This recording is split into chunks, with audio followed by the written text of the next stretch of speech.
नमस्कार, मी रुशाली यादव सारंग। या बुलेटिनमध्ये आपण बातम्या विस्ताराने पाहणार आहोत। बुलेटिनच्या सुरुवातीला आजच्या दिवसातली महत्त्वाची बातमी।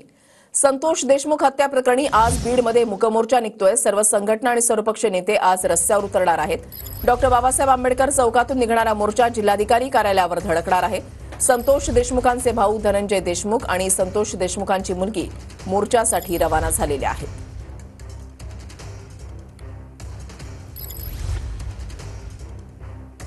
ही तीन दृश्य आपण या ठिकाणी पाहताय। बीडमध्ये सर्वपक्षीय आज रस्त्यावर उतरतील। मूकमोर्चाचं आयोजन करण्यात आलेलं आहे।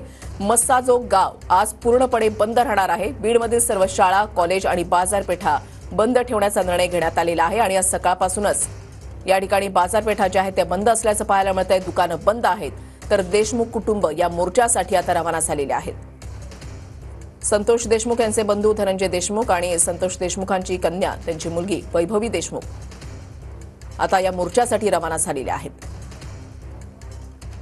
आज मोर्चामध्ये सहभागी होत आहे, काय आव्हान असणार आहे समाजाला आणि एकंदरीत व्यवस्थेला? आव्हान तेच की तुम्ही सर्वजण आमच्या सोबत राहा, आपण सर्वजण मिळून माझ्या वडिलांना न्याय मिळवून देऊ आणि ही नंतर अशी जी आज घटना झाली आहे ती नंतर होऊ नये याची सर्वांनी दखल घेऊ आणि लवकरात लवकर माझ्या वडिलांना, माझ्या कुटुंबाला व सर्वांनाच न्याय मिळवून देऊ। आणि जे स्लो गतीने चालू आहे हे पण म्हणजे लवकर व्हायला पाहिजे आणि लवकरात लवकर आरोपींना अटक झालीच पाहिजे। आम्हाला लवकरात लवकर न्याय द्यावा।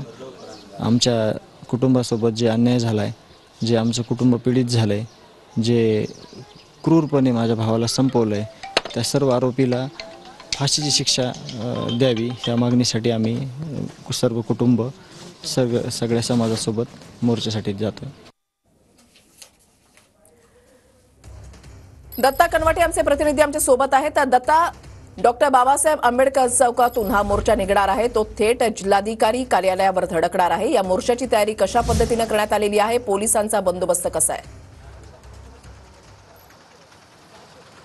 नक्कीच वृषाली, साधारणपणे 11 वाजता संतोष देशमुख हत्या प्रकरणी बीड शहरामध्ये मूकमोर्चा निघणार आहे। डॉक्टर बाबासाहेब आंबेडकर पुतळा चौकातून हा मोर्चा निघणार आहे। या परिसरामध्ये सगळीकडे पोलिसांचा बंदोबस्त जो आहे तो मोठ्या प्रमाणात तैनात करण्यात आलेला आहे।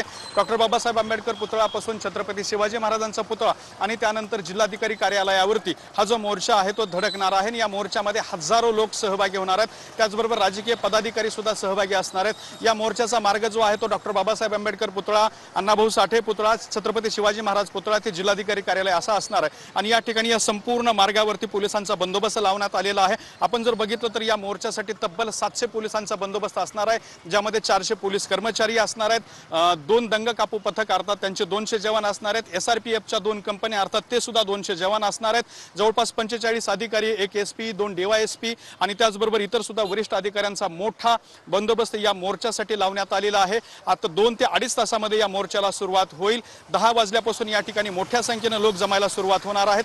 या मोर्चामध्ये छत्रपती संभाजीराजे आणि मनोज जरंगे हे सुद्धा सहभागी होणार आहेत। संपूर्ण बीड जिल्ह्यातल्या वेगवेगळ्या गावातून, तालुक्यातून सुद्धा मोठ्या संख्येने या मोर्चासाठी लोक येणार आहेत आणि या मोर्चाच्या शेवटी एक मोठी सभा सुद्धा या ठिकाणी पार पडणार आहे। संतोष देशमुख हत्या प्रकरणातील जे आरोपी आहेत त्या आरोपींना तातडीने अटक करण्यात यावी ही प्रमुख मागणी या ठिकाणी करण्यात आलेली आहे। मात्र 19वा दिवस आहे संतोष देशमुख यांची हत्या झालेली, मात्र अजूनही आरोपींना अटक करण्यात आलेली नाही। त्यामुळे मोर्चेकऱ्यांमध्ये, नागरिकांमध्ये संताप सुद्धा पाहायला मिळतोय। त्यामुळे बीड शहरामधला हा मूक मोर्चा जरी असला तर प्रचंड आक्रोश निर्माण करणारा हा मोर्चा ठरणार आहे। साधारणपणे 11 वाजता या मोर्चाला सुरुवात होणार आहे। नक्कीच धन्यवाद दत्ता, दिलेल्या सविस्तर माहितीसाठी। अपडेट सातत्याने तुमच्याकडून जाणून घेणार आहोत।